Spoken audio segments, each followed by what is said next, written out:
Ninamshukuru Mungu sana kwa maana kuna kile Mungu anaenda kufanya kabla mwaka kuisha. Haleluya. Ukisoma kitabu cha Luka 4:18 inasema Roho wa Bwana u juu yangu kwa maana amenitia mafuta kuwahubiria maskini habari njema. Bwana Yesu asifiwe. Kuwahubiria maskini habari njema. Amenituma kuwatangazia wafungwa kufunguliwa kwao. Haleluya. Roho wa Bwana anapokuwa juu yako. Haleluya. Roho wa Bwana anapokuwa juu yako, na wakati anapokuwa juu yako amekutia mafuta ili kuwahubiria maskini habari njema, na pia kuwatangazia waliofungwa kufunguliwa kwao, na vipofu kupata kuona tena. Haleluya. Na kuacha huru waliosetwa. Basi siku ya leo Mungu amenituma kwa ajili ya maisha yako, kwa ajili ya familia yako, kwa ajili ya ndoa, kwa ajili ya kazi, kwa ajili ya wewe ambao umekata tamaa. Ulianza mwaka ukiwa na matumaini, ulikuwa na vision katika ndoa hiyo, ulikuwa na vision katika kazi. Bwana Yesu asifiwe. Tunaamini kwamba wengine wetu tunapoingia kwenye ndoa, tunaingia kwenye ndoa mume akiwa na vision, mwanamke akiwa na vision. Lakini wakati wanapoingia kwenye ndoa, yale maono ya mmoja wao inaisha. Bwana Yesu asifiwe. Haleluya. Naamini kwamba vile mama yetu alipompata baba yetu, mama alikuwa na maono, kwa maana alituambia kwamba tangu ujanani mwake amekulia kanisani. Bwana Yesu asifiwe. Hata kuoleka kwake ameoleka akiwa kanisani. Na alipokutana na baba yetu, mama alikuwa na maono yake, baba pia alikuwa na maono yake. Walikaa chini na wakasema, basi maono yangu ni haya na maono yangu ni haya, tukila basi tuyafuatilia maono haya mpaka yatimie. Ndiposa mpaka leo hii wamebaki kuita wazazi wetu wa kiroho, maana maono ambayo baba yetu alikuwa nayo na mama yetu alikuwa nayo bado wanaifuatilia. Bwana Yesu asifiwe. Lakini wengine wetu tunaingia kwenye ndoa. Unapokuwa kwenye ndoa, unaachana na maono yako, unafuata maono ya mume wako, na pengine maono yako na mume wako ndio ingewafikisha mahali Mungu alitaka muende. Bwana Yesu asifiwe. Nimekuja leo kukuambia kwamba usiondoke katika maono yako. Usiache maono yako yakapotea. Don't abort your vision. It's too early for you to abort your vision. Bwana Yesu asifiwe. Mtu yeyote asiondoe katika maono. Mama yako, wazazi wako, ama ndugu zako wasikuondoe katika maono yako. Umekuwa na maono ya kuwa na biashara kubwa, yafuatilie maono hayo. Uko na maono ya kwenda mbali kimaisha, yafuatilie. Uko na maono ya kutoa nyimbo mingi kwa kumwabudu Mungu, yafuatilie maono haya. Bwana Yesu asifiwe. Na leo nataka tusome kitabu cha Ruth chapter 1 verse 1. Akasema, ikawa zamani za waamuzi walipoamua. Bwana Yesu asifiwe. Ikawa zamani za waamuzi walipoamua. Kulikuwa na njaa katika nchi ambayo ni Bethlehemu. Akaondoka mtu mmoja wa Bethlehemu ya Yuda, akaenda kukaa katika nchi ya Moabu, yeye na mkewe na wanawe wawili. Na jina la mtu huyo aliitwa Elimeleki, na jina la mkewe Naomi, na majina ya wanawe wawili Meloni na Kilioni, Waefrathi wa Bethlehemu ya Yuda. Wakafika nchi ya Moabu, wakakaa huko. Akafa Elimeleki mumewe Naomi, na yule mwanamke akasalia na wanawe wawili. Nao wakaoa wake katika wanawake wa Moabu, na jina la mmoja aliitwa Opa, na jina la pili Ruthu. Wakakaa huko yapata miaka 10. Wakafa na Maloni na Kilioni wote wawili, na huyo mwanamke akawa amefiwa na wanawe wawili na mumewe pia.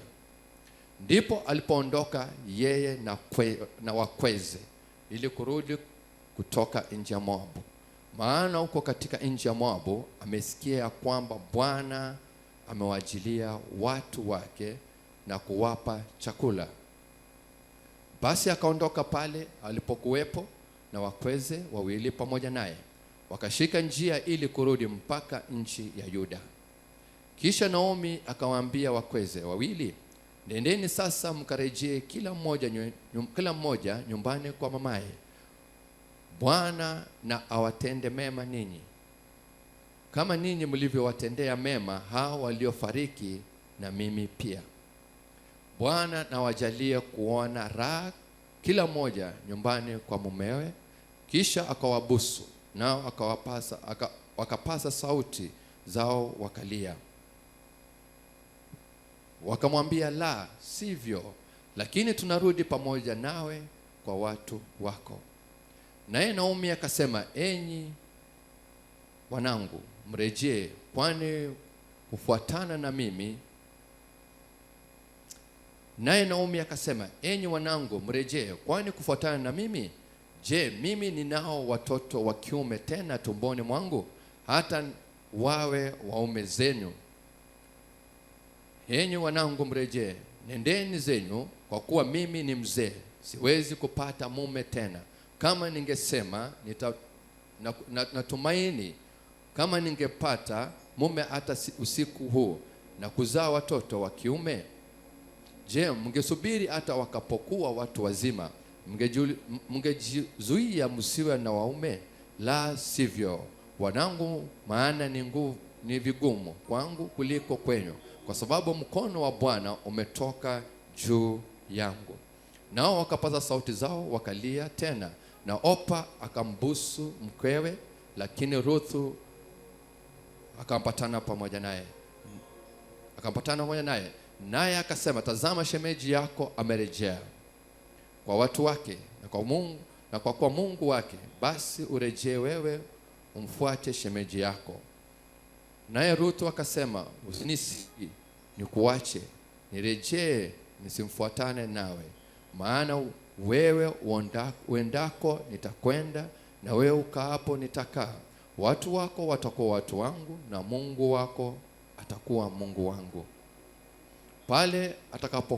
Pale utakapokufa nitakufa nami, na papo hapo nitazikwa.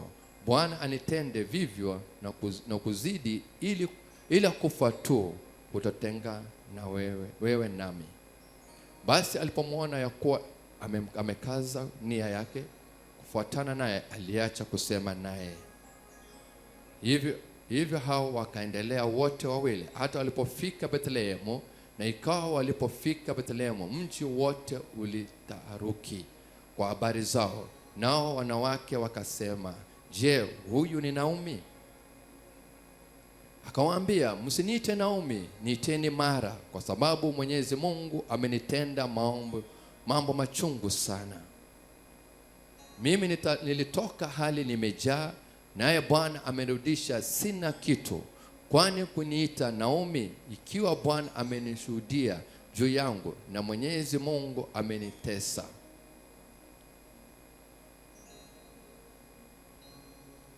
Bwana Yesu asifiwe. Basi Naomi akarudi. 22. Basi Naomi akarudi pamoja na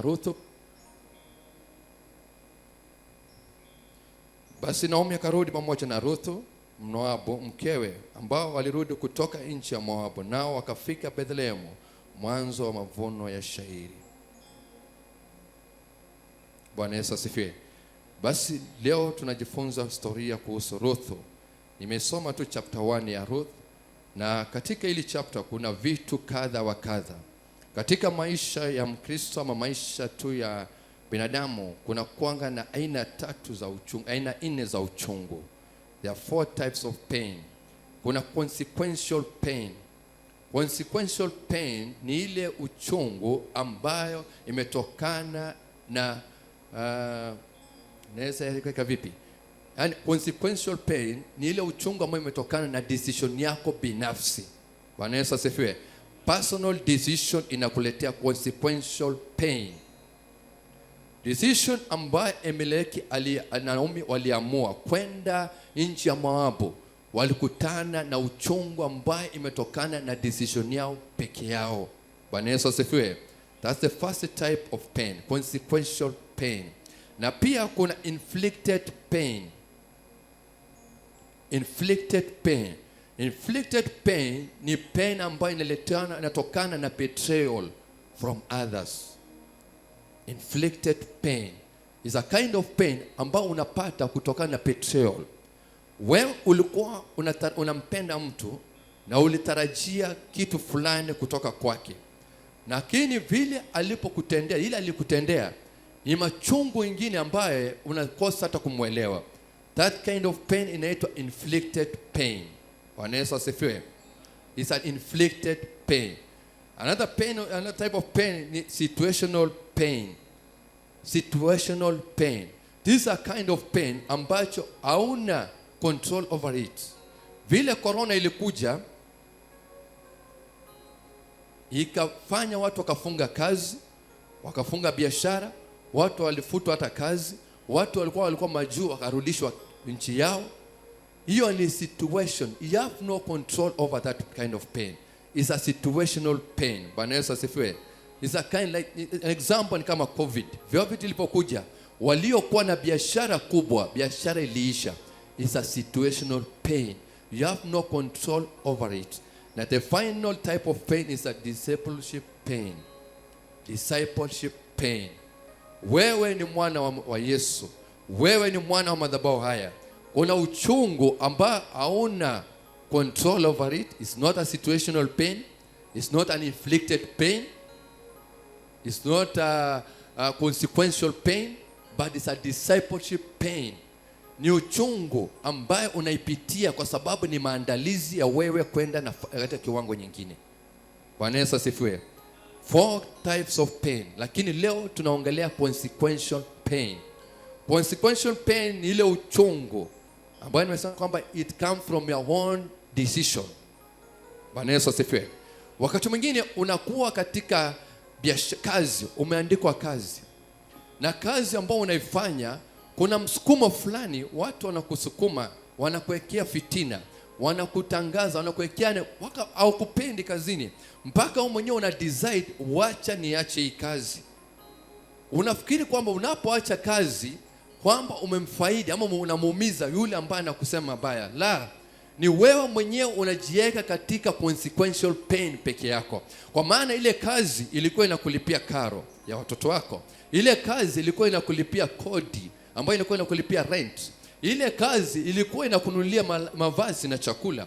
Ile kazi ilikuwa inakusaidia kujenga. Ile kazi ilikuwa inakusaidia katika hali ya kihuduma. Lakini wewe decision uliyo make kuacha ile kazi is a consequential pain. Hawezi mlaumu mtu yeyote. Wewe ulikuwa mwimbaji, ulikuwa mwombezi, ulikuwa mhuduma mkubwa sana kanisani, lakini kutokana na yale mazingira vile ilivyo, unatoka katika huduma yako, shetani anakutumia vizuri, anakupiga, anakurudisha chini mpaka zero. By the time unakuja kurealize, ni uchungu tena inainuka ndani yako. Ukiangalia mahali ulipokuwa na mahali ulipo leo hii, unaanza kumkosa Mungu, unamkosa Mungu, unaanza kumhukumu Mungu, kama vile Ruth ambaye Naomi alipomhukumu Mungu kutokana na kwamba amempoteza mume, amempoteza watoto wake wawili, wamepoteza fedha na heshima yao. Bwana Yesu asifiwe. Bwana Yesu asifiwe. Consequential pain comes from your own decision.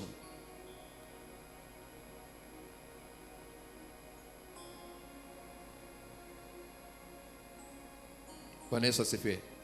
Katika maisha, no one will take you out of that consequential pain, but people will work with you in that consequential pain. Bwana Yesu asifiwe. Hakuna mwanadamu atakaye kutoa katika consequential pain hiyo. Hakuna mwanadamu ambaye angemtoa Ruth ama Naomi katika machungu hayo. Hakuna. Hata kama wangeenda watu 10, wachungaji, manabii, mabishop, wamwambia Naomi, kile unachokifanya si kizuri, nobody will take you out of consequential pain, but men will work with you in that consequential pain. Hallelujah. No one will take you out of consequential pain. Naamini kuna watu walienda kumwambia Naomi kwamba decision uliyofanya sio nzuri. Sio nzuri utoke Bethlehem. Bethlehem maandiko yanatuambia kwamba ni mji ambaye Bethlehem kwa jina lingine ni mji wa mkate. Is a bread. Is a basket of bread. Is a bread basket. Mahali kuna kila kitu. In Bethlehem kuna amani. In Bethlehem kuna chakula. In Bethlehem kuna uzima. Lakini vile Naomi na mke wake na mume wake Elimeleki na watoto wake wawili walipoamua kutoka Bethlehem, wakaamua kwenda katika mji wa Moabu. Na mji wa Moabu ni mji ambayo ilikuwa imelaaniwa na Mungu. Bwana Yesu asifiwe. They had their decision. They came as a family. They make a decision. They decide that, okay, we are leaving Bethlehem. You are going to the Moab. In the land of Moab, najua kule kuna amani. Kule nje ya Moab kuna chakula. Lakini hapa Bethlehem tukikaa tutakufa na njaa. Bwana Yesu asifiwe. Is their decision. Maandiko yanatuambia kwamba walitoka kama wamejaa. Walitoka wakiwa na amani. Walitoka wakiwa na mali. Walitoka wakiwa na familia nzima. Haleluya.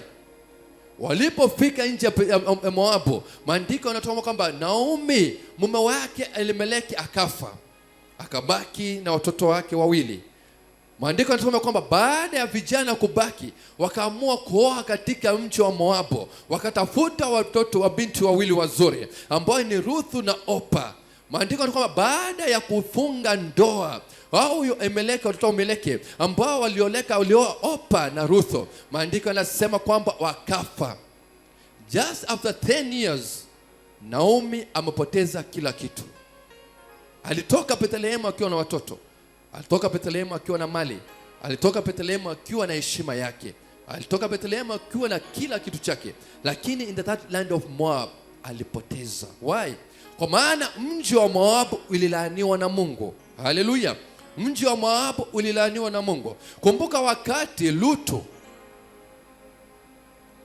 alipokuwa ametengana na nduguye, Lutu akaenda katika nchi ya Moabu. Na katika kule Sodoma, maandiko yanasema kule Sodoma, katika nchi ya Sodoma pale ndio Mungu akashusha moto, akataka kuangamiza Sodoma kabisa. Lakini kulitokea mtumishi wa Mungu ndugu yake Lutu, akamwambia sikiliza, si vyema Mungu kummaliza huyu Lutu na wanae. Kwa maana hata kama pale katika nchi kunao watu ambao bado wanakupenda. Bwana Yesu asifiwe. Sodoma kulikuwa na watu bado wanampenda Mungu. Hata kama kulikuwa na percentage kubwa ambao wanamchukia Mungu, bado kunao wale ambao wanampenda Mungu. Akamwambia usiwaangamize. Je, ukipata watu 5, so utaweza kuihifadhi hai? Kulikuwa na negotiation pale. Na Mungu akasema ndio. Ndiposa Mungu akatuma malaika wawili. Nataka nikulete ujue vile maapo Mungu alilaani Moabu. Akatuma malaika wawili katika nchi ya Sodoma. Akafika pale wale malaika walipoingia katika nyumba ya Lutu, kumbe Sodoma it is a gay city. Bwana Yesu asifiwe. Sodom and Gomorrah it was a gay city. Pale wanaume hawajui mabinti ni kina nani. Na Lutu alikuwa na mabinti wawili bikra. Pale wale wanaume walipoona kwamba basi kumeingia wanaume wawili katika mji na wameingia katika nyumba ya Lutu, wakaenda kumwambia sikiliza Lutu, kuna wanaume wamekuja katika mji, wamekuja kwako ambao ni wageni, hawatuwajui, na katika WhatsApp group yetu ya Geism hatuwajui, hawako. Bwana Yesu asifiwe. Hawako. Basi tunakuomba watoe nje. Kwa lakini Lutu alikuwa anawajua kama malaika. Lutu hakuwa watoto wake mabinti wake wawili au kufanya uzinzi yote. Walikuwa ni watu ambao wanaishi katika mapenzi ya Mungu. Lakini pale kwa sababu Lutu alitaka kuwahifadhi hai wale malaika, akamwambia sikilizeni, kwangu hakuna wanaume, ninaomba niwapatie mabinti zangu. Akamwambia sikiliza Lutu, sisi hatujui wanawake, sisi tunajua wanaume peke yake. Haleluya. Tunawajua wanaume peke yake, hatujui wanawake. Lutu kituambia tuko na mabinti, sisi hatujui mabinti, tunawajua wanaume peke yake. This is a gay city. Bwana Yesu asifiwe. Hapo mdavo malaika wa Mungu akatokea, akawapiga upofu, kisha akamwambia Lutu na wanae, kimbieni, torokeni. Mahali walikuwa waende, si mahali walienda, si mahali Mungu alikuwa anataka waende. They landed in the land of Moab. Bwana Yesu asifiwe. Katika nchi ya Moab pale, baada ya Mungu kumalizana na Sodoma na Gomora, basi katika mji wa Moab, kumbe wale mabinti wawili walikuwa na mawazo tofauti. Maandiko yanatuambia kwamba firstborn akachukua kinywaji akamlewesha babaye. Kisha baada akashalala na yeye, amefanya mapenzi na yeye, akarudi siku ya pili akamwambia mdogo yake, sikiliza, today is your turn. Mimi nimefanya yangu jana, today is your turn. Na wote wakazini. Bwana Yesu asifiwe. That's when Mungu akaamua kulaani mji wa Moabu. Na alipolaani mji wa Moabu, ni pale pale Naomi na Elimeleki walikimbilia nchi iliyolaaniwa. Bwana Yesu asifiwe. Leo hii watumishi wa Mungu, ndugu zangu na dada zangu, watumishi wa Mungu, leo hii mnatoka katika madhabahu ya sawa. Mnatoka katika kanisa ambayo inamwabudu Mungu na kweli. Kwa maana kumekuja ukame. Kwa maana kumekuja kukaukiwa. Nyumba yako pengine imekosa kulipa rent. Pengine watoto wamekosa kulipiwa karo. Pengine wewe mwenyewe mzazi anaugua. Umetoka katika madhabahu ya sawa. Unaona afadhali nikimbilia madhabahu ya uganga, ni afadhali nikimbilia madhabahu nyingine ambayo ninaambiwa ni kuzuri. Bwana Yesu asifiwe. It's your decision yako mwenyewe. Unaacha Bethlehemu, mahali kuna dhahabu, mahali kuna chakula, mahali kuna amani, mahali kuna kila kitu. Unakimbilia nchi ya Moabu. Bwana Yesu asifiwe. Leo tunaongea, wewe ulikuwa mwimbaji, ukasema hiyo kanisa kuna watu kuna maneno chachu inaingia sana. Sipewi nafasi hata kuongoza uimbaji, sipewi nafasi hata kusifu, sipewi nafasi hata kuhubiri, sipewi nafasi. Unatoka katika madhabahu ya sawa. Unasema mimi na huduma tumeachana. Ni uchungu unachiletea peke yako. Bwana Yesu asifiwe. Kama Naomi na Elimeleki mumeo hawangetoka nchi ya Bethlehemu, hawangepatikana kile kiliwapata kule Moabu. Bwana Yesu asifiwe. Na mambo mengine ambayo kwamba wanao wawili ambao ni Kilion na nduguye wako mabinti wa Moab, ambapo ukisoma kitabu cha Deuteronomy,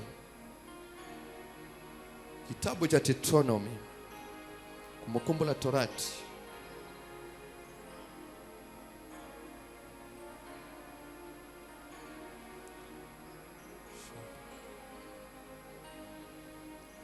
the book of Deuteronomy,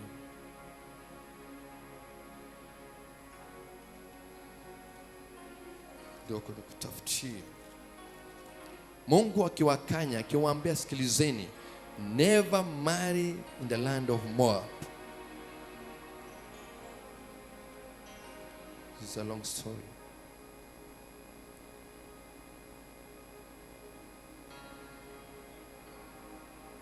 Deuteronomy 23 verse 3. Deuteronomy 23 verse 3. The Bible says,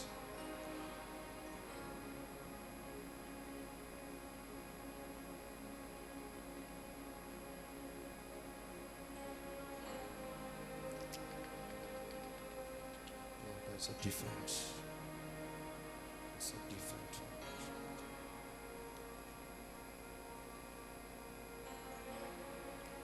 Sitawatafutia. Deuteronomy 23 verse 3 ni tofauti.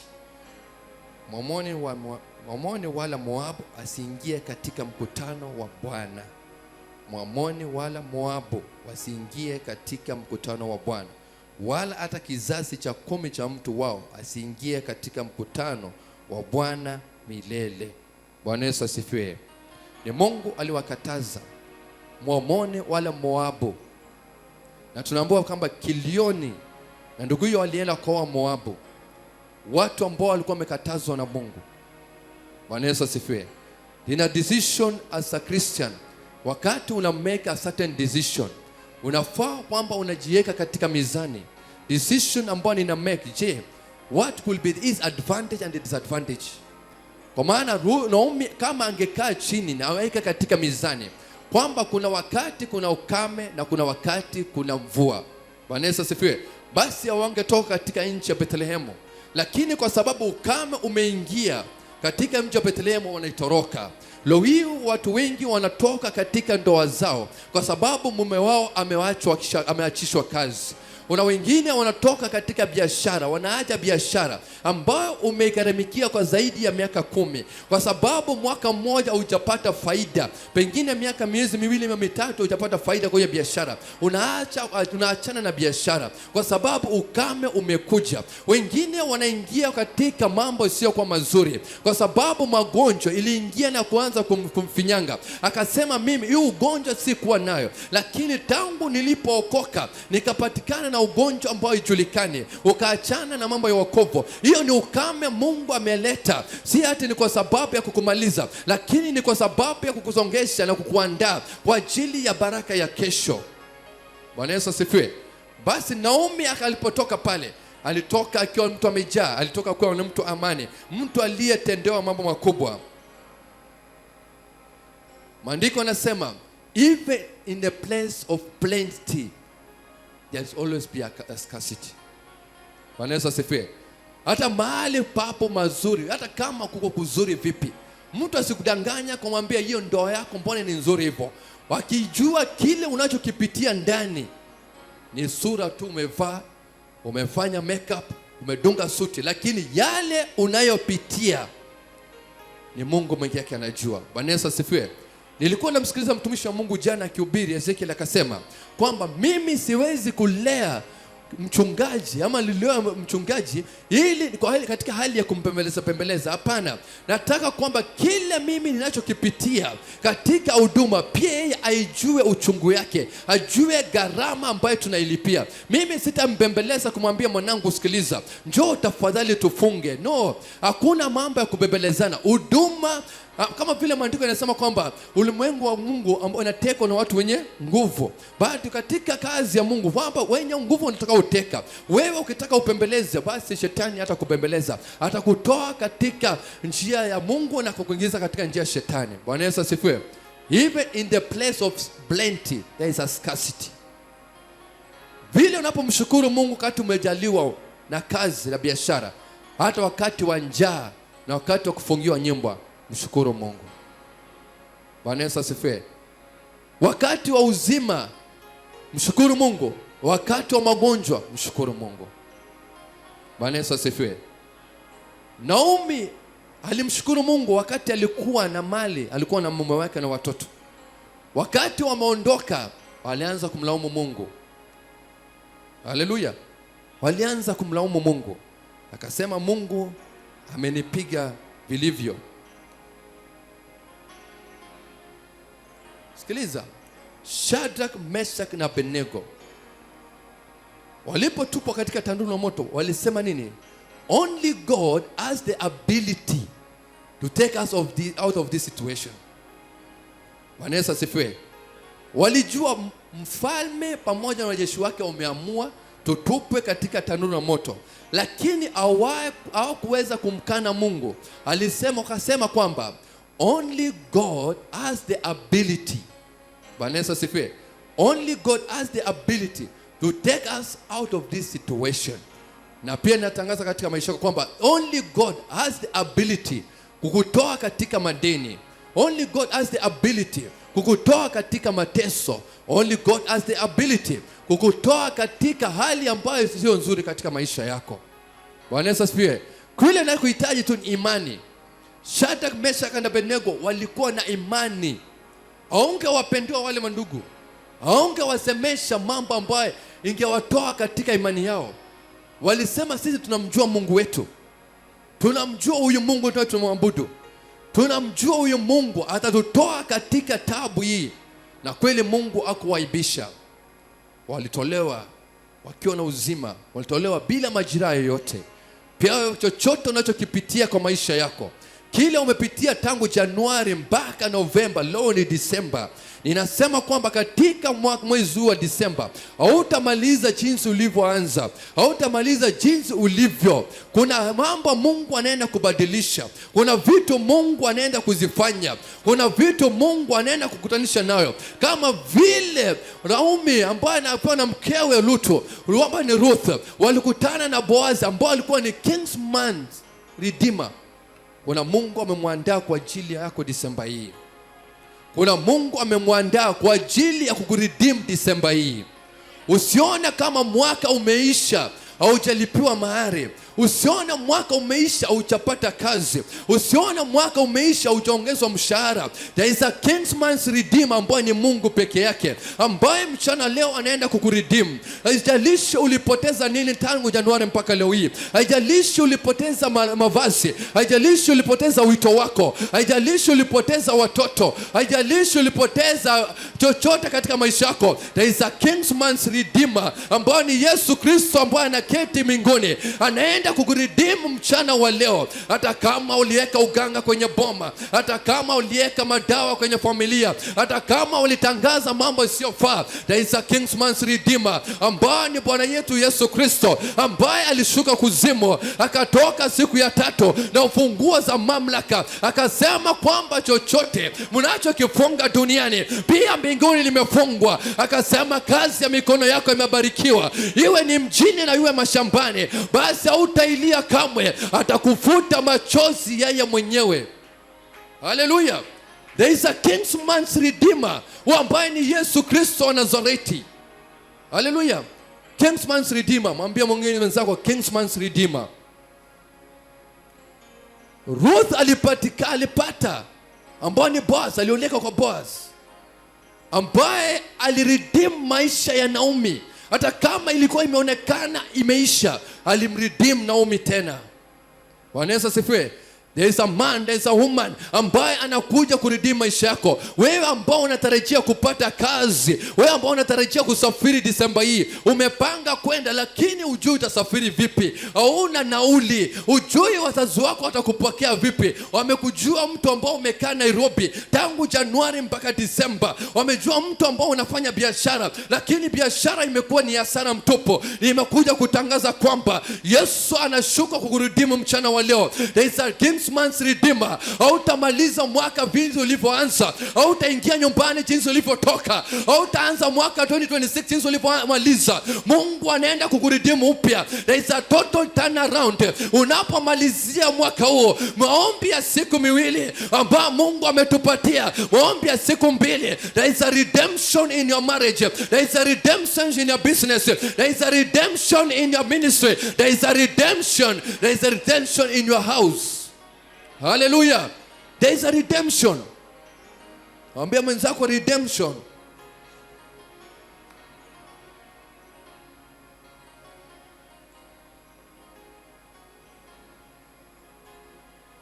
Bwana Yesu asifiwe. Only God will anoint you, but no, will never think about, will not think about for you. Bwana Yesu asifiwe. Mungu atakuanoint lakini hawezi kufikiria kwa sababu yako. No. Watafute wachungaji, watafute manabii, watafute waombezi ambao wako anointed. Bwana Yesu asifiwe. Ambao wako anointed. Mungu amewaanoint lakini hawezi kufikiria kuleta fikra yake kama kufikiria kwa sababu yao, kwa ajili yao. No. God will just anoint you na kuachie shughuli ya wewe kujifikiria. Bwana Yesu asifiwe. Only God will anoint you. Atakuanoint. You will be anointed.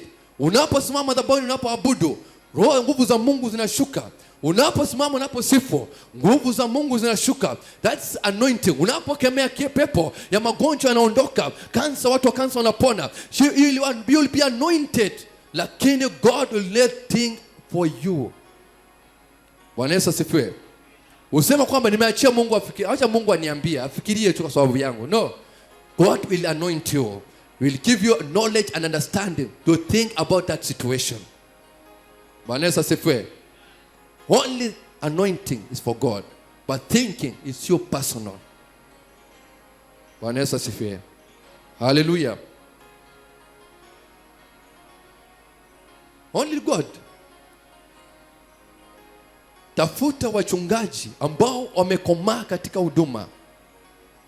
Hard men of God.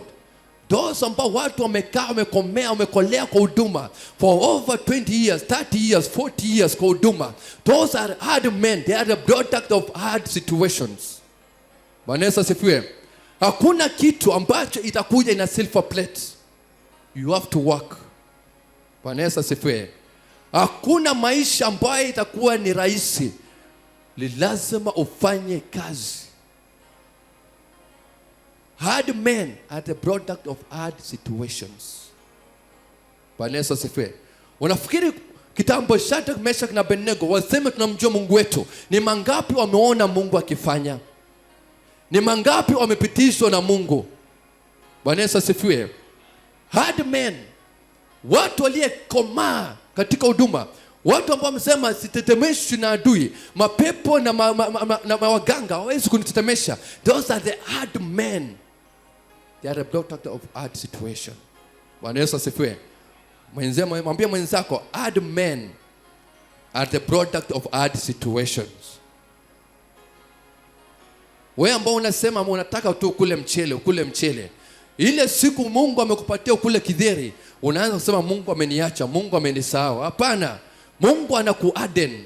Haleluya. Hii hata dhahabu ipate kuwa na thamani, lazima ipitishwe kwenye moto. Lazima ichomwe vizuri, lazima itengenezwe vizuri ili iwe na pesa, iwe na kitu ambacho kinatamanika, iwe na thamani, lazima ipitishwe kwenye moto. Na wewe ili utamanike, lazima uchongwe vizuri. Bwana Yesu asifiwe.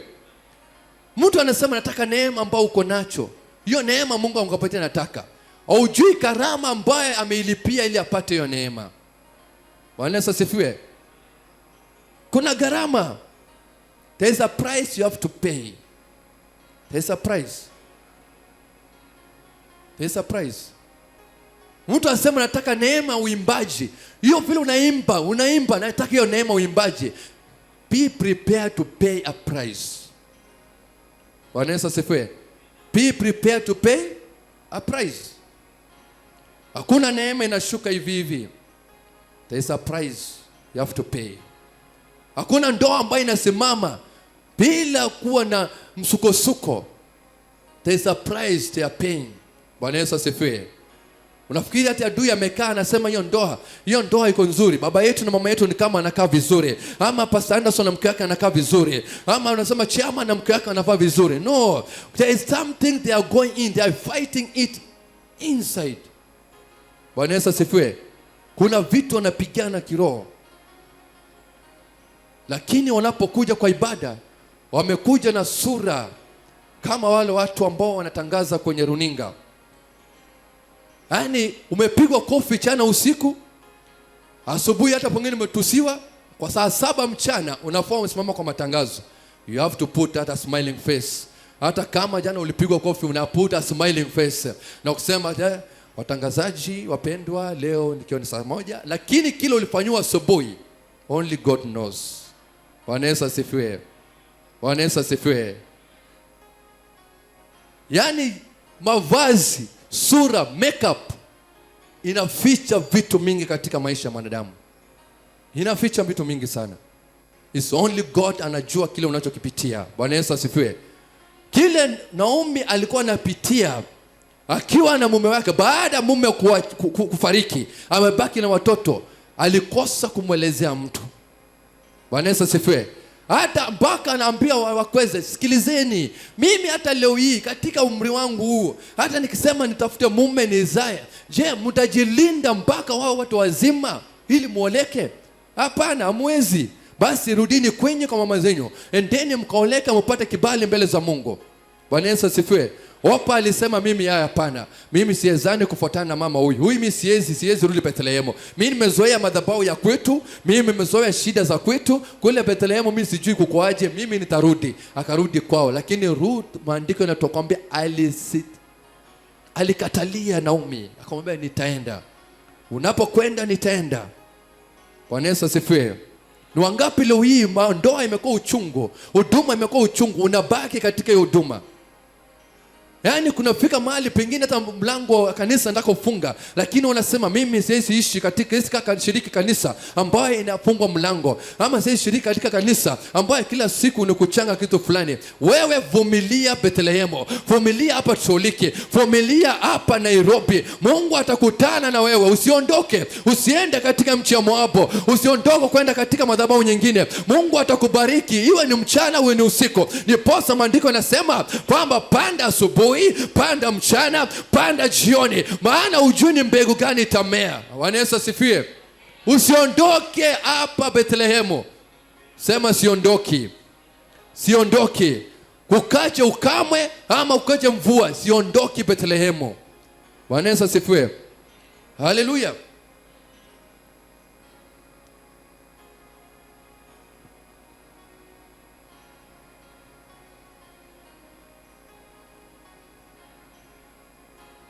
Ni vibaya sana Mkristo kudeny your identity. Ni mbaya sana kudeny your identity. Naomi akasema msiniite Naomi, mniite Mara. Denying your identity. Unapo deny, when you are denying your identity, you are opening the door of the Satans now to avenge to you. Bwana Yesu asifiwe. Never deny your identity. Never deny your identity. Yesu Kristo baada ya kubatizwa na Yohana, maandiko yanatuambia kwamba alichukuliwa milimani kwenda kujaribiwa, na akaambiwa kama wewe ni mwana wa Mungu. That shetani alikuwa anamuelekeza kudeny identity yake. Bwana Yesu asifiwe. Kama wewe ni mwana wa Mungu. Na anajua vizuri sana huyu ni mwana wa Mungu. Kama wewe ni mwana wa Zebedayo, never deny your identity. Bwana Yesu asifiwe. Wanatoliki, never deny your identity. Kukuwa na ukamwe, kukuwa na shibe, kukuwa na magonjwa, kukuwa na kitu fulani, never deny your identity. Naomi denied her identity. Kusema msiniite Naomi, mniite Mara. Naomi means pleasant. Alikuwa anapendeza. Alikuwa anapendeza. Lakini kaja sasa kwamba Mara ni machungu. Bwana Yesu asifiwe. Ni mara ngapi umeishi huyu mume wako ulikuwa unamuita sweetheart, darling, my dear, leo huyu kaanza kumuita baba nani, baba nani. Bwana Yesu asifiwe. Yale majina mazuri yalienda wapi?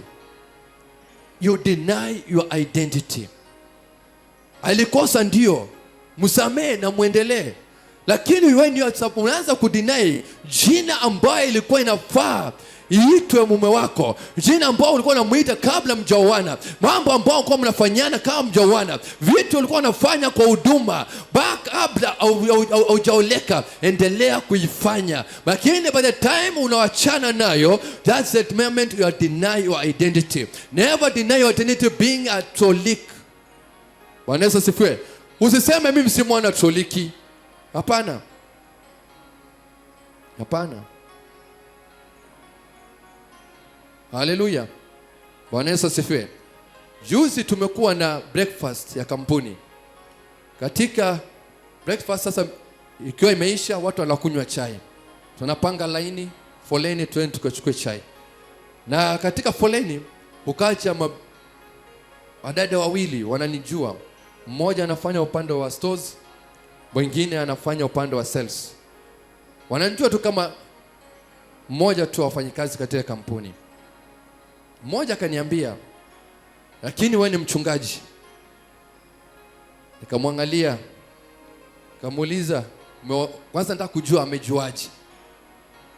Akaniambia, wewe ni mchungaji. Nikamuuliza, umejuaje?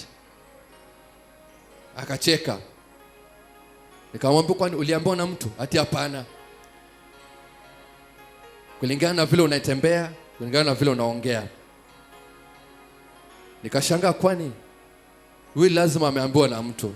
Nikamwita kando. Nani alikwambia mimi ni mchungaji? Akaniambia, najua tabia zako na karakta zako haifanani na wale wengine. Bwana Yesu asifiwe. Nikamwambia ni kweli, mimi ni mchungaji pale kanisa Katoliki Nairobi. Hapa Nairobi majengo hapa Baraka Mole. Nikamwambia ni karibu ni kwa ibada tu yetu. Akasema tulijua. Bwana Yesu asifiwe.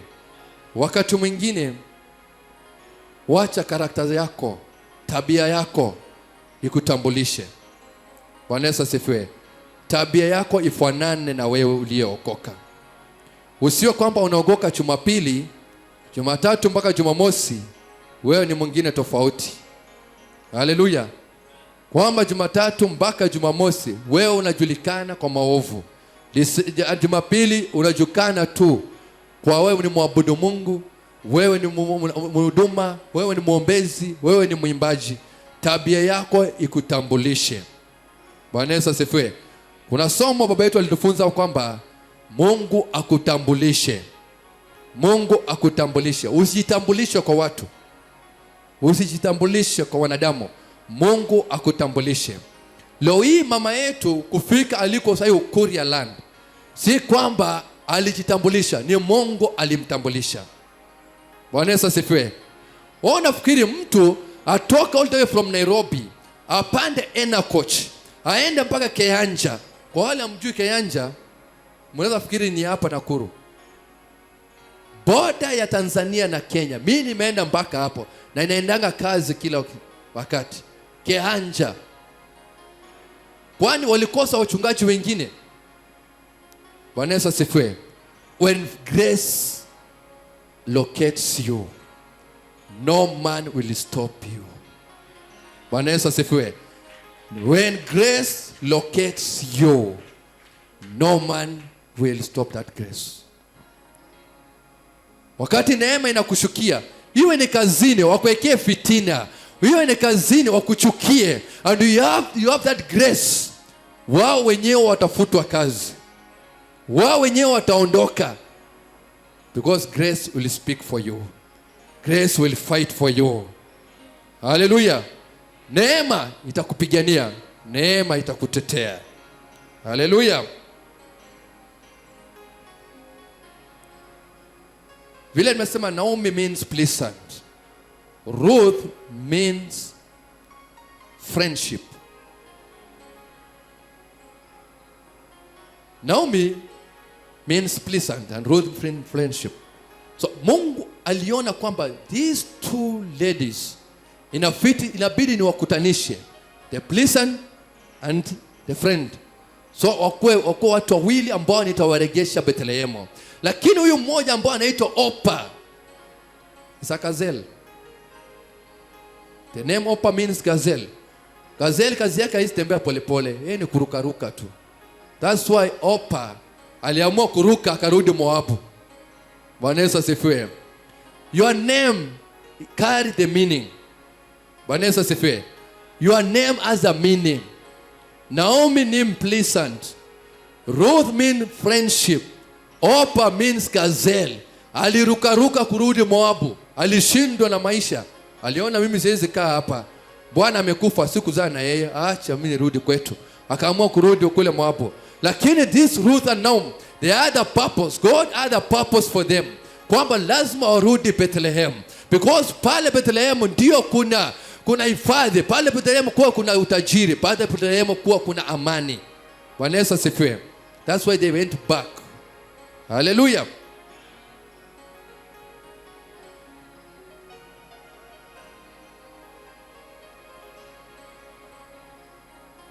Hebu hiyo rudi kitabu cha Ruth.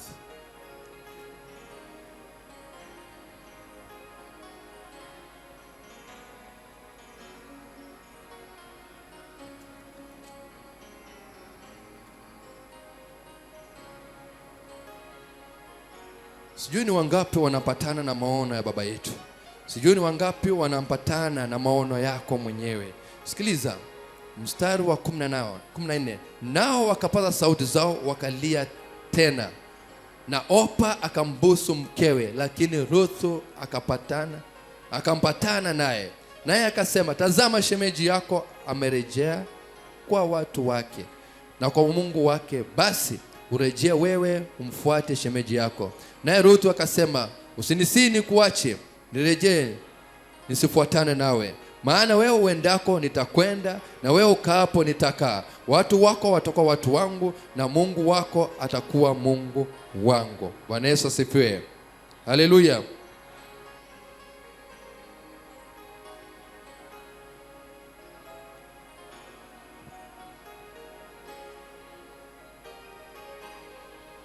Consequential pain. Never in your life make a decision that will come and haunt you later. Usimake decision ambayo itakuja baadaye ukajutia. Katika hali unayopitia, weka kwenye mizani. Ndiposa tunaambiwa kwamba kabla hujaongea fikiria kwanza. Fikiria kwanza. Kwa nini kitabu cha ya Ruth ilikuja kabla kitabu cha Waamuzi? Na Genesis, Ruth 1:1 inasema ikawa zamani za waamuzi walipoamua. Hao waamuzi waliamua nini? Bwana Yesu asifiwe. There's nothing comes by chance. Usifikirie kwamba yale unayokutana naye kimaisha imekuja kipati mbaya. No. Wani mwandishi wa Biblia aliamua tu kuandika kitabu cha Ruth na kuiweka kufuatana na Waamuzi. Na akatangulia kusema Waamuzi, ikawa enzi ya Waamuzi walipoamua. Kuna watu wanakaa kikao kinyume na maisha yako. Wanaamua kwamba usifanikiwe. Bwana Yesu asifiwe. Wao mnaweza kuwa walikaa wakasema wao huyu Elimeleki pamoja na mke wake Naomi, basi tunaamua leo hii watoke katika nchi ya Bethlehemu. Naweza kuwa walikaa kikao. Waamuzi wanaweza kuwa kama ni waganga. Waamuzi wanaweza kuwa ni wachawi, wanaweza kuwa ni watu wote. Wanaamua kwamba usiendelee kimaisha. Wanaweza amua kwamba upigwe na magonjwa. Wanaweza amua kwamba urudi nyumbani na usirudi kazini tena. Bwana Yesu asifiwe. Lakini Mungu aliyemtetea Naomi katika nchi ya Moabu, Mungu aliyempigania Naomi katika nchi ya Moabu, ijapokuwa alirudi akiwa mjane, lakini katika nchi ya Bethlehemu maandiko yanasema kwamba Mungu alimheshimisha baada ya Ruth kuoleka na Boazi. Bwana Yesu asifiwe. Now the boss becomes the kinsman's redeemer. Aliredeem maisha ya Naomi ambayo ilionekana kana kwamba imeisha. Maisha ambayo ilionekana kwamba uzazi wake umeisha.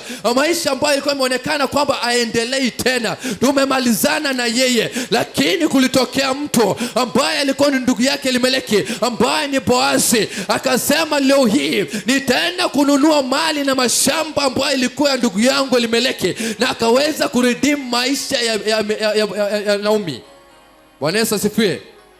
Leo hii kuna mtu Mungu anamwandaa, atakuja kukuondoa katika kilio hiyo, anakuja kukuondoa katika mateso, anakuja kukujengea nyumba kule kwenyu, anakuja kukupatia kazi. Haijalishi umekaa na stakabadhi kwa watu wa miaka ngapi, lakini yule Mungu aliredeem maisha ya Naomi, yule Mungu aliyemwandaa Boazi, yule Mungu ambaye aliruhusu Ruthu akaoleka na Boazi, neema ambaye ilishukia binti Moabu kuja kuoleka kule Bethlehemu, akaoleka na mtu mmoja tajiri. Hiyo neema ikushukia mchana wa leo. Unapomaliza mwaka wa 2025, umaliza kwa style nyingine. Unapomaliza mwaka wa 2025, umaliza ukiwa na furaha.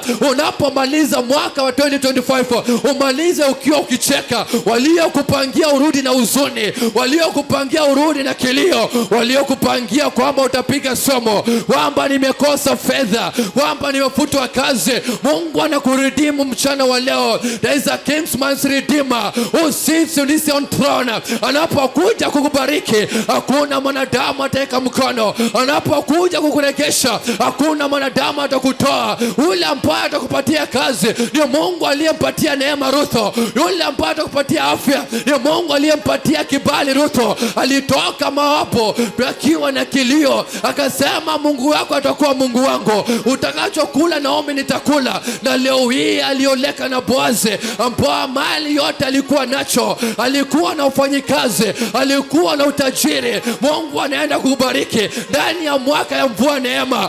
Utamalizia kwa staili nyingine, utamalizia kwa staili nyingine, utamalizia kwa staili nyingine. Huyo Mungu anayekulia kuzalisha, huyo Mungu aliyekuleta Nairobi, alisema kwamba utabarikiwa mchini, utabarikiwa na mashambani. Kazi ya mikono yako ibarikiwe. Mungu anakubariki mchana wa leo. Tunawanyamazisha sauti yao waliopanga mauti, waliopanga vifo vya mapema, waliopanga aibu. Mungu hata kuaibisha aliyekataa kuaibisha Rutho, ambaye alikataa kuaibisha Naomi, mpaka wakaulizana, Yesu yule ni Naomi? Walijua ametoka akiwa na nguo nzuri, walijua ametoka akiwa na mavazi mazuri, walijua ametoka akiwa na mume, walijua ametoka akiwa na watoto, lakini walipata ripoti kwamba mume wake amefariki, kwamba watoto wake amefariki. Wakasema yule ni Naomi, lakini walikujua na nguo moja, watakujua na mavazi mengi. Walikujua na kazi moja, watakujua na kazi mengi. Walikujua mwenye huzuni, watakujua mtu furaha. Walikujua mtu mwenye kilio, wakutujua mtu mwenye kicheko. Haleluya. Wanaulizana, hey David, ule ni Naomi. Kwa maana walijua alitoka akiwa na utajiri, lakini vile amerudi nywele imechakaa, amerudi akiwa na nguo imeraruka, amerudi akiwa ni mtu mwenye huzuni. Mpaka anasema tu, huyu si mtu ambaye tu yule Naomi, huyu akai Naomi, huyu kwa tunamjua. Hapana, huyu si Patrick, huyu si Ruth, huyu si Esther, kwa maana umerudi kitofauti. Ninatangaza Disemba hii, waliokutangia mabaya kwamba utarudi na nguo aliyokujua peke yake. Walikujua unarudi na skate, walikujua unarudi na Crocs, walijua umerudi umenyoa, unarudi ukiwa umeng'ara, unarudi ukiwa na high heels, unarudi ukiwa umeshikilia begi, unarudi ukiwa na amani, unarudi ukiwa unaimba, unashuka kwa bodaboda. Huyo Mungu atakupatia kibali. Haleluya. Haijalishi wanakujua vipi. Huyu mtoto wa mtu fulani alisoma mpaka form 4, hata nasikia anafanya kazi ya nyumba Nairobi. Utarudi kitofauti. Neema ambayo ilibeba Ruth ikamtoa Moabu ikampeleka Bethlehemu, neema ambayo ilimpatia kibali kwa Boazi, hiyo neema inashuka mchana wa leo. Hiyo neema inashuka mchana wa leo. Upende usipende, hata kama unakosa maswali, unajiuliza maswali, sina chochote, nimefungiwa nyumba, sina pesa ya kulipa rent, nina pesa ya kwenda nyumbani, kibali kinashuka mchana wa leo. Chini ya mafuta mabichi, there is a Kingsman's Redeemer ambaye anashuka sawasawa na neno lake. Haleluya. Kingsman's Redeemer. Walimjua Naomi kama tajiri, lakini alirudi, wakajua huyo ameisha. Waliamua kama angamie, lakini Mungu ni Mungu wa kitofauti. Hawezi kaa kikao na mwanadamu. Mungu akae kikao na wanadamu. Ni Mungu ambaye ni yeye peke yake. Akiamua kuinua mwanadamu, anamuinua sawa na vile anavyopenda mwenyewe. Na mchana wa leo ninaomba Bwana wa majeshi, Yesu, uinua wana wa madhabahu haya. Inua wana wa madhabahu haya wanaochekwa usiku na mchana, wanaolilishwa usiku na mchana, ambao wanakosa kuelewa usiku na mchana. Wameambiwa kazi yenu ni kuombaomba, kazi ni kwenda tu ibada. Yesu watofautisha mchana wa leo. Yesu watofautisha mchana wa leo. Wale ambao wanasema kwamba walienda Nairobi, wacha tuone atarudi akiwa vipi. Ninakuomba Jehova alionaye, achilia neema katika maisha yao, achilia neema katika maisha yao, achilia neema katika huduma yao, achilia neema kila mwana madhabahu haya. Haijalishi wako nje ya nchi, haijalishi wamekuja kwa ibada, haijalishi mwisho wanafuatilia online. Yesu achilia neema, nyesha mvua ya neema, nyesha mvua ya neema. Uliyemnyeshea Ruthu Bwana, nyesha mvua ya neema, achilia kibali, achilia uwezo, achilia nguvu Bwana katika madhabahu haya, wale ambao wanakuabudu katika roho na kweli. Yesu kawainue, yapa kuwabariki sawa sawa na huduma yao, hata kama wamenena mabaya, hata kama wamesemesha mabaya, wengine wamekata tamaa, wengine walichukua decision. Yesu sio kwa mazuri. Ninakuomba mchana wa leo, wewe ni Mungu mfalme uliyeponya kipofu. Binti ya mama huyo ambaye aleta mtoto dedication, alikuwa aone, akasema Bwana, nimekuja kumleta mtoto huyo ili apate kuona. Aliyemregeshea macho akuregeshea biashara, aliyemregeshea udocho akuregeshea huduma, aliyemregeshea macho akuregeshea ndoa, aliyemregeshea macho akuregeshea kazi, aliyekuregeshea macho akuregeshea heshima ndani ya ndoa hiyo ambayo imekosa heshima. Mungu achilie heshima. The Redeemer, Kingsman's Redeemer, there is a redemption. Una urejesho, una kuinuliwa, una kubarikiwa kwa jina la Yesu Kristo. Hallelujah. You are being restored today. You are going, there is a restoration. There is a restoration. Wamekujua kama mtu ambaye kazi yako ni kulia machozi, magonjwa tu, kichwa, tumbo inaniuma wewe, lakini kuna Mungu aliyepatia kibali kwa Ruth. Ndiposa kitabu kwa Biblia ikaandikwa Ruth, haikuandikwa Naomi, kwa maana neema ilishuka kwa Ruth, haikushuka kwa Naomi. Neema ilishuka kwa Ruth ambaye alikuwa ni Moabu, ambaye alikuwa ametoka katika nchi iliyolaaniwa. Baada ya kurudi Bethlehemu, maandiko inasema baada ya Mungu wa kubariki watu wa Bethlehemu, basi Naomi akarudi na Ruth ambaye alisema Mungu wako atakuwa Mungu wangu. Na hakika Naomi aliona, Ruth aliona Mungu wa Naomi. Na tangaza mchana wa leo, uone Mungu wa baba yetu Apostle, uone Mungu wa baba yetu Apostle, uone Mungu wa madhabahu haya, uone Mungu wa madhabahu haya, ukaregeshewe chochote ulichokipoteza, heshima uliyopoteza, amani uliyopoteza, kibali uliyopoteza, matarajio uliyopoteza, vision uliyopoteza. Mungu airegeshe kabla ya mwaka kuisha. Na tunatangaza kila ardhi iliyomeza pesa zetu, kila ardhi iliyomeza watoto wetu, kila ardhi iliyomeza matarajio zetu, kila ardhi iliyomeza ufanikio wetu, kwa jina la Yesu hapa ipomolewe, hiyo madhabahu ipomolewe, hali zetu iachiliwe, utajiri wetu uachiliwe, matumaini yetu iachiliwe, vision iachiliwe, maono iachiliwe, kwa jina la Yesu Kristo wa Nazareti aliye hai.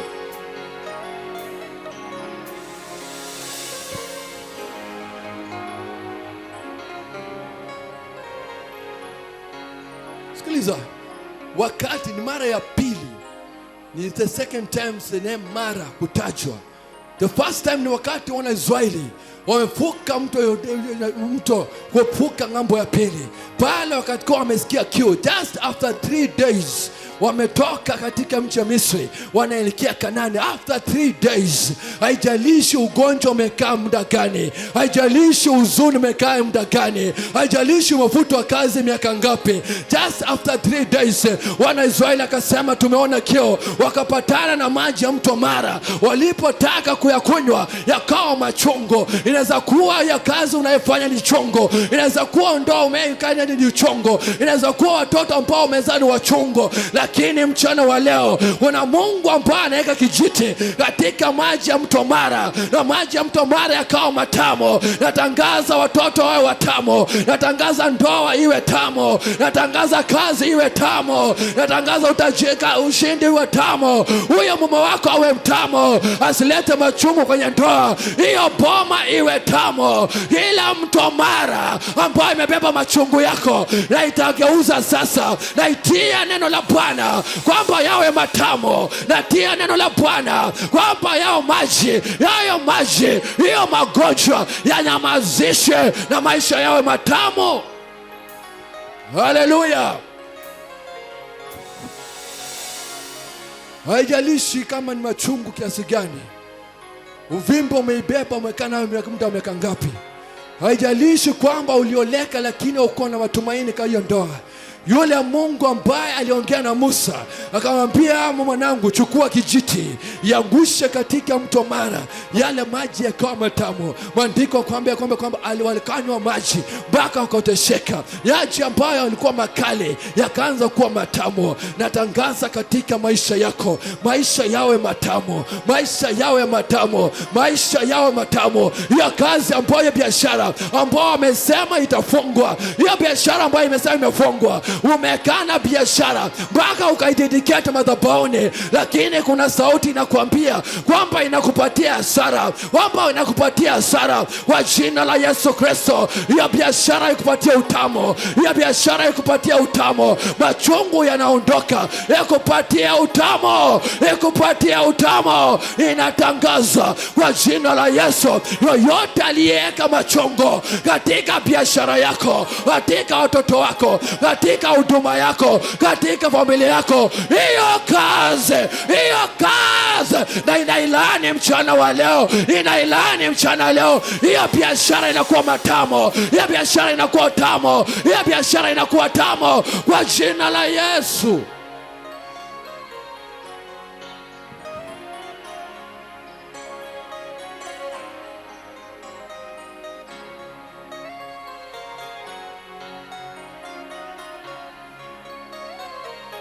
Sometimes pain can make you abort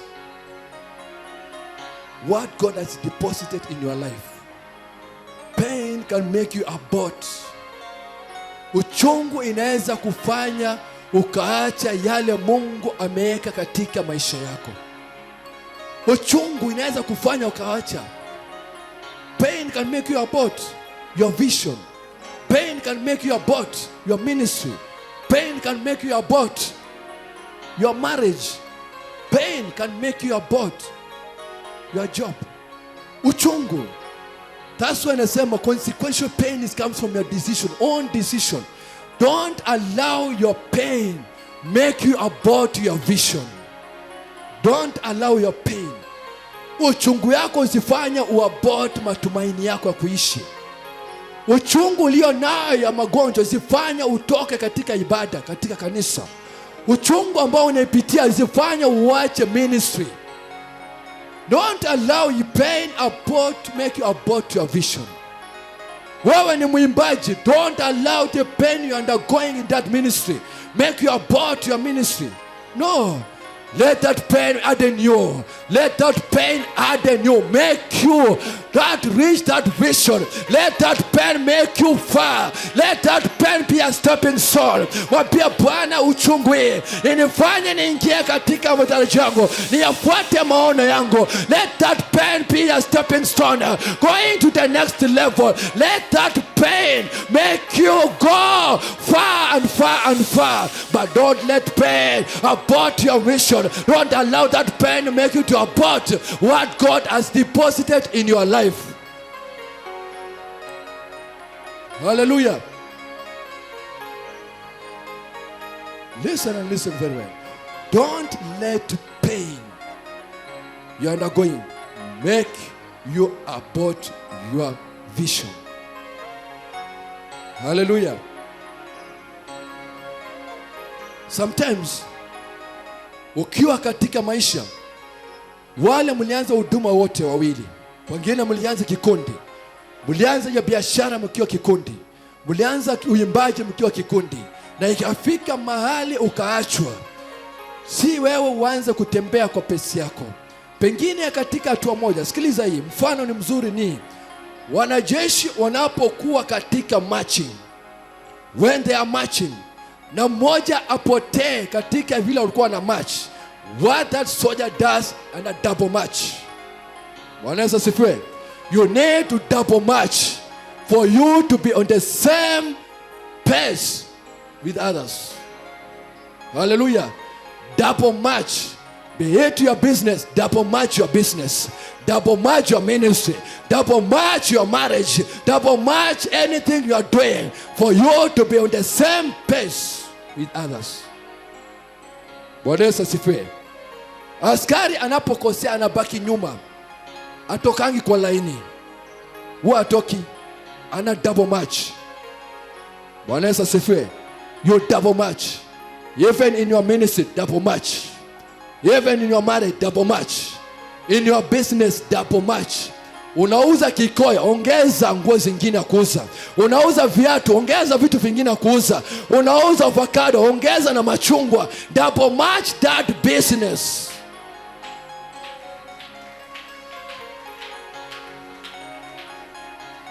Hallelujah. That means double marching. You double march that business. Kazi yako ni ya kunyoa peke yake, weka vitu vingine katika duka, uza. Double march. Bwana Yesu asifiwe. Usiseme mimi ni mwimbaji peke yake, ongeza kuomba, ongeza kufunga. Double march. Hallelujah. Natangaza kwa jina la Yesu, the spirit of double marching upon the sons and daughters of Trolik. Natangaza kwa jina la Yesu, the spirit, roho ya double march ishuke kwa kila mwana wa madhabahu haya. Ishuke kwa kila mwana wa madhabahu haya. The spirit of double marching. Yesu unayesema kwamba mfalme wa ajabu, wewe ni Mungu ulinganishwi na yoyote, au shiriki utukufu na yoyote. I call down all the spirit of double marching. Spirit of double marching to the sons and daughters of Trolik. Roho ya kudouble march katika kazi, roho ya kudouble march katika biashara, roho ya kudouble march katika ministry, roho ya kudouble march katika ndoa, roho ya kudouble march katika kazi zetu. The spirit of double marching, the spirit of double marching. I call upon you this lunch hour. I call upon you at this time. The spirit of double marching. For you, Father, fall upon us. May it fall upon us, the spirit of double marching. Kwa jina la Yesu.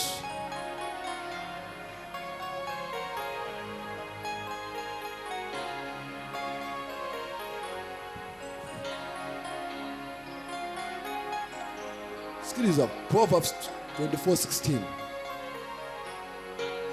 You may fall.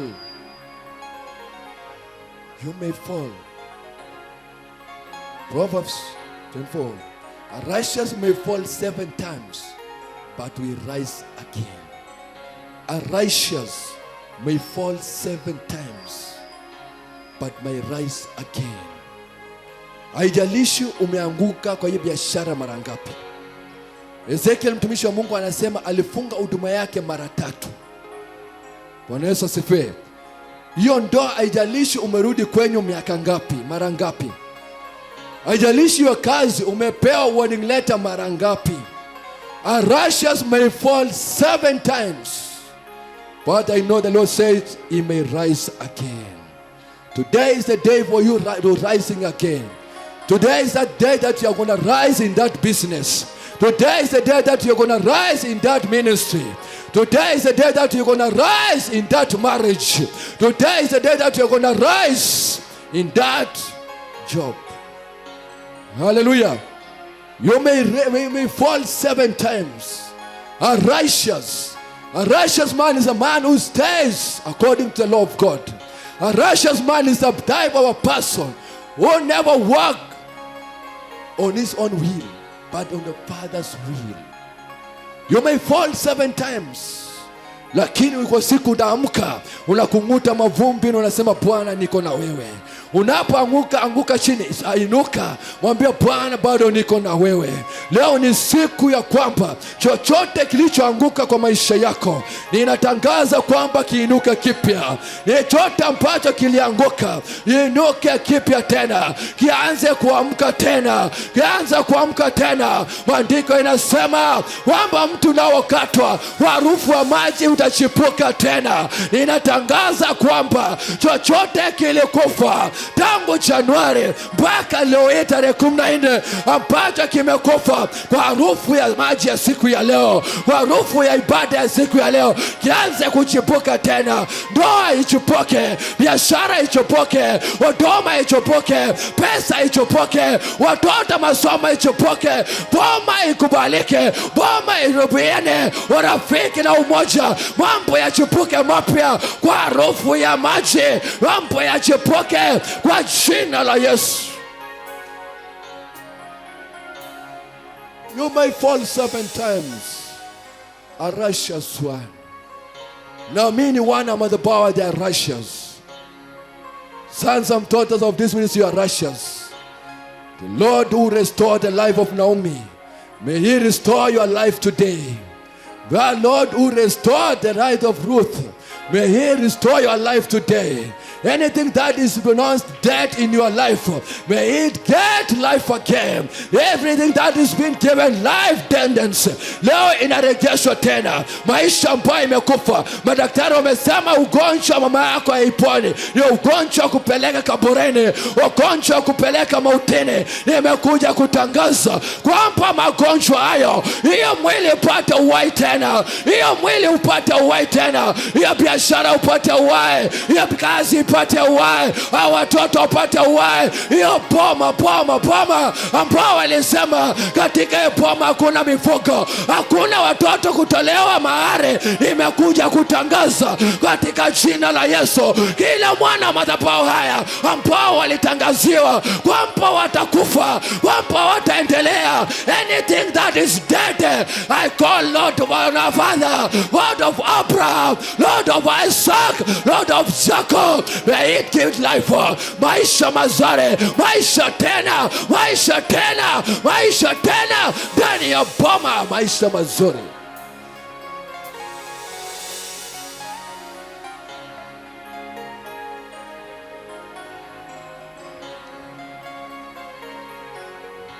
Ruth alifanyika mlango wa Naomi kupata uhai tena. Ruth alifanyika mlango, na leo hii Mungu afanye mlango katika maisha yako. Mungu aandae mwanadamu, aandae mtu. Mungu aandae mtu afanyike mlango kwa wewe kubarikiwa. Mungu aandae mlango ya wewe kwenda mbali. Mungu andae mlango.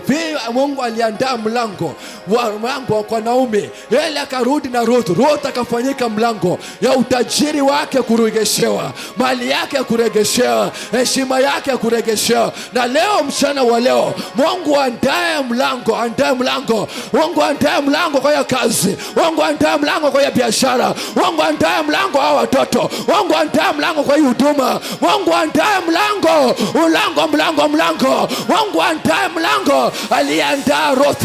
Mungu andae mlango mchana wa leo, Mungu andae mlango mchana wa leo katika jina la Yesu. Mungu achilia neema ya hiyo mlango kufunguka. Mungu achilia neema ya mlango ya pesa, ya mlango kusafiri mataifa nje.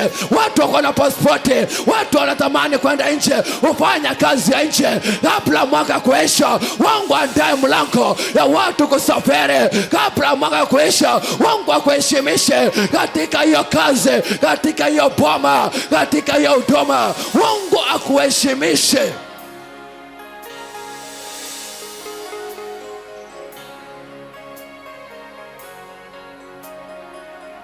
Sikiliza, baada ya Ruth kuoleka na Boaz, walizaa mtoto Jesse ambaye ni babu yake Daudi katika jina la Yesu. Jesse ambaye alizaliwa na Ruth ambaye alikuwa ni Moabu, ambao kwa amesemekana wasioleke, ambao kwa amesemekana wasiendelee.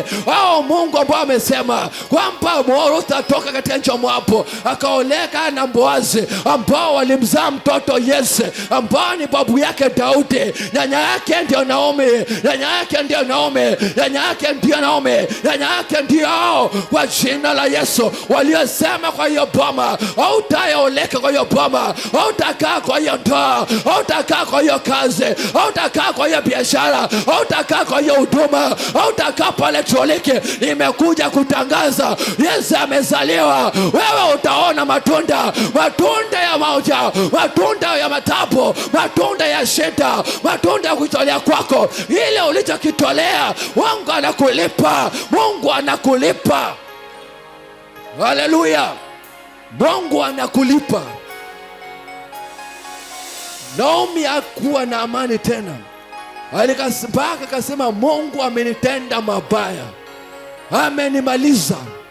Lakini mipango ya Mungu si kama mwanadamu.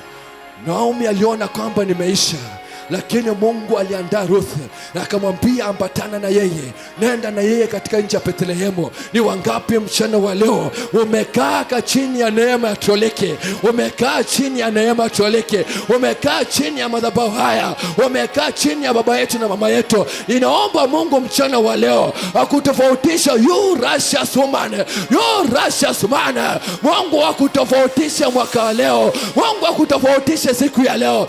Uliyekaa mwaminifu chini ya mafuta haya, chini ya neema hii, Mungu akutofautishe, Mungu akutofautishe. Usiwe mtu tena ambao wamekuzoea kuzoea. Mungu akutofautishe, Mungu akutofautishe kwa jina la Yesu Kristo.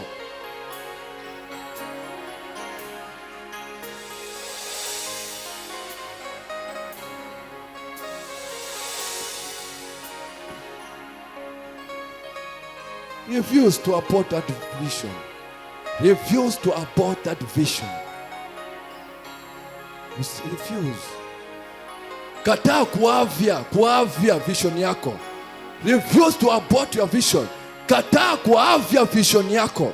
Kila Mungu ameweka katika moyo wako, kifuate, kitimize. Refuse to abort your vision. Watu walikuwa na maono ya kwenda mbali, watu walikuwa na maono ya kumiliki majumba, watu walikuwa na maono ya kukaa kwenye ndoa, watu walikuwa na maono ya kupata kwa kusafiri mataifa nje. Refuse to abort your vision. Refuse to abort your vision. Our Father says this lunch hour that refuse to abort your vision. Ukuja mtu namna gani akudanganya vipi, akitaka kukutoa katika njia yako, mwambie ninakataa utolewa katika njia yangu, nakataa diversion, nakataa diversion. What I'm following is the sound of God. Aliniambia nitakuwa tajiri, aliniambia nitaoleka na harusi, aliniambia nitasafiri mataifa nje, aliniambia nitaimport vitu. Nina follow my vision, nina follow my prophecy. I refuse to abort my vision. Hallelujah. Refuse.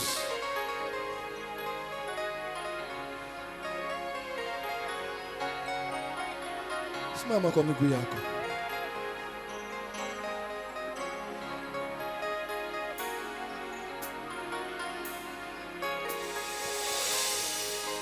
Nataka mchana wa leo ukataane na hiyo roho ambaye ulikuwa na maono na panya maono ilienda au jui. Maono mahali ilipotelea au jui. Ulikuwa na maono ya biashara, ulikuwa na maono ya kusafiri mataifa nje, ulikuwa na maono ya kuwa na huduma, ulikuwa na maono ya kuoleka na harusi, ulikuwa na maono ya kumiliki vitu vizuri, lakini penye diversion ilitokea. Leo hii imebaki ni maswali kwako. Ulipofungua ya biashara, ulifungua biashara ukiwa na maono ya kuongeza stock, ulikuwa na maono ya kuongeza milango mingine, ulikuwa na maono ya kuongeza tena capital nyingine, lakini adui amekuhubiria mara kadha wa kadha. Anakuambia biashara wengine walifanya hawawezi, wengine akakwambia kwamba tutaona kama hii biashara itakaa, ukakata tamaa. Ninakuomba tu mchana wa leo, kataana na roho ya kuabort vision, kataana na roho ya kuabort vision. You had a vision. Hakuna mwanadamu ambaye ana maono. Hakuna mwanadamu ambaye ana vision kwa maisha.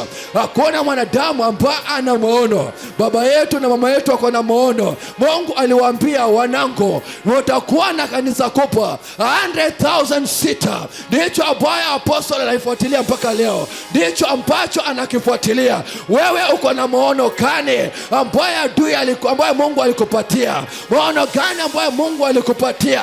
Wewe ukakata tamaa, ukaachana na kufuata maono, ukafuata mambo yako. Nataka mchana wa leo Mungu akuregeshe. Mungu akuregeshe maono yako. Mungu akuregeshe maono yako. Mungu akuregeshe maono yako.